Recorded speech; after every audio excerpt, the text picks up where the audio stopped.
Polling సరళి చాలా ప్రశాంతంగా ఎక్కువ జనం వచ్చేసి ఓటేస్తా ఉన్నారు.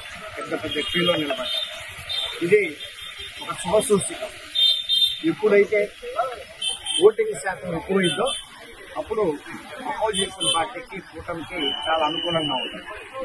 సో ప్రజల ఉత్సాహంతో ఆనందంతో వేరే వేరే ప్రాంతాల నుంచి చాలా మంది చెన్నై నుంచి, బెంగళూరు నుంచి, హైదరాబాద్ నుంచి వేలాది మందిగా తరలి వచ్చి ఓటు హక్కును వినియోగించుకుంటున్నారు. వాళ్ళందరికీ కూడా నా హృదయపూర్వక ధన్యవాదాలు. ఎప్పుడైతే ఓటింగ్ శాతం బాగా పెరిగిద్దో అప్పుడు అధికారంలో ఉన్న పార్టీ ఓడిపోతుంది అనేటువంటిది ఒక సిగ్నల్. డెఫినెట్ గా వైసీపీ ఈ వేవ్ చూస్తుంటే వైసీపీ పార్టీ ఓడిపోవడం ఖాయం. కూటమి అధికారంలోకి రావడం కూడా ఖాయం. సార్, ఇప్పుడు పోలింగ్ బూతులు విజిట్ చేస్తున్నారు కదా సార్, ఏమైనా సమస్యలు ఏమన్నా మీ దృష్టికి ఏమైనా వచ్చినాయా? 2 చోట్ల ఏదో చిన్నగా కొన్ని మిషన్స్ పనిచేయట్లేదన్నారు, ఈవీఎం మిషన్స్. దాన్ని రీప్లేస్ చేస్తా ఉన్నారు. సో అవి పెద్ద సమస్యలు ఉండవు, అవి చూస్తున్నారు.